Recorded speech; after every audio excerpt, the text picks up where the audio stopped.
Bonjour, nous sommes le dimanche 11 mai 2025 et le sujet est la nouvelle norme en ce qui concerne le Bluetooth ou dent bleue.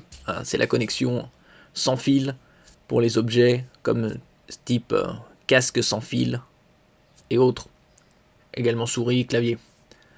Le Bluetooth 6.1 améliore la vie privée et l'autonomie des appareils. Le Bluetooth Special Interest Group SIG annonce la norme Bluetooth 6.1. La norme 6.0 est sortie récemment. Il y a encore très peu de produits avec cette norme. La plupart sont à la norme 5.2, 5.3, 5.4. Tout en adoptant un calendrier de publication semestriel pour ses spécifications techniques. Ce changement vise à accélérer l'innovation en permettant aux fabricants et aux développeurs d'accéder plus rapidement aux nouvelles fonctionnalités. N'oubliez pas de vous abonner pour plus de news sur le monde de la high-tech ainsi que les bons plans, également sur mon Twitter et en description sous toutes mes vidéos. Il y en a régulièrement, toutes les semaines, sur différents produits de la high-tech. Dans 2 semaines, il y aura la fête des mères. Je ferai une vidéo concernant les meilleurs bons plans de la high-tech, entre autres. Jusqu'à présent, les mises à jour de Bluetooth Core Specifications suivaient un rythme moins régulier. Désormais, les acteurs de l'écosystème pourront intégrer plus tôt les améliorations tout en répondant plus efficacement aux attentes du marché. Le passage à un cycle de publication semestriel pour les caractéristiques du Bluetooth Core Specification représente une étape décisive pour l'ensemble de l'écosystème de la technologie Bluetooth, explique Alain Michaud, président du conseil d'administration du Bluetooth SIG.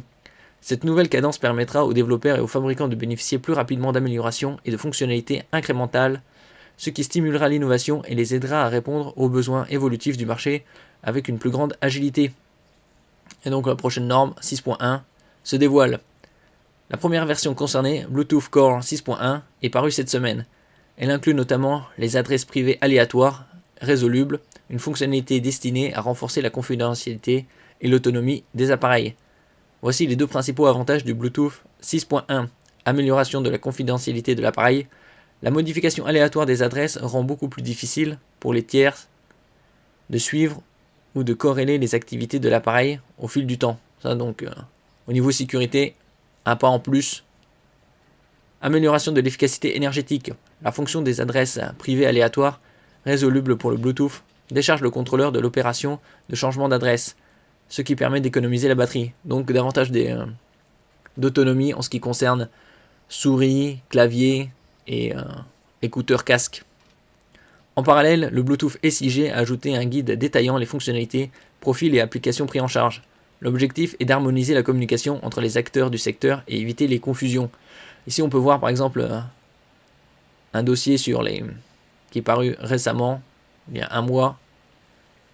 Bluetooth 4, 5.0, 5.1, 5.2, 5.3, 5.4, 6. Les plus répandus sont aux alentours du 5.2 au 5.4. Ici, on va voir les différences. En ce qui concerne le 4.0, c'est sorti en 2010. Le 5.0 en 2016, donc ça date. 5.1 en 2019, 5.2 2020. Comme on peut le voir, la précision géolocalisée 5.1, l'audio repensé, 5.3 efficacité énergétique et fiabilité, et 5.4 spécialisation IoT, c'est Internet of Things, c'est l'Internet des objets. La version 5.4 lancée en 2023 s'est focalisée sur l'optimisation des performances pour les appareils IoT. Elle introduit des améliorations significatives dans la gestion des connexions et la diffusion des données. Et après, c'est le 6, le plus récent, introduit en 2024. Si on voit la différence entre les portées, Bluetooth 4, 50 mètres, bien évidemment, c'est en champ libre. Débit max 1 mégabit par seconde, donc assez lent. On passe directement au 5, 200 mètres, 2 mégabits. Consommation très basse, portée quadruplée, vitesse doublée, meilleure coexistence. Et donc les plus répandus sont aux alentours du 5.2, 5.3, 5.4. Avec une distance de portée de 200 mètres, débit 2 mégabits par seconde. Et une consommation ultra basse, donc pour les casques, il vaut mieux privilégier du 5.2 ou 5.4 pour une meilleure autonomie. Caractéristiques principales, on voit aussi les codecs pris en charge. Et donc le 6, 200 mètres, 2 mégabits par seconde, consommation ultra basse, channel sounding, vitesse de transfert plus rapide et consommation d'énergie réduite. Donc ça c'est le grand gain en ce qui concerne cette nouvelle norme. Cependant, contrairement aux attentes, la vitesse de transfert maximale reste plafonnée à 2 Mbps par seconde. Les ambitions initiales d'atteindre 4 à 8 Mbps par seconde n'ont pas encore été concrétisées dans cette version. Probablement 6.2 ou autre, qui permettra de véhiculer du son haute résolution. Merci pour votre écoute et à la prochaine.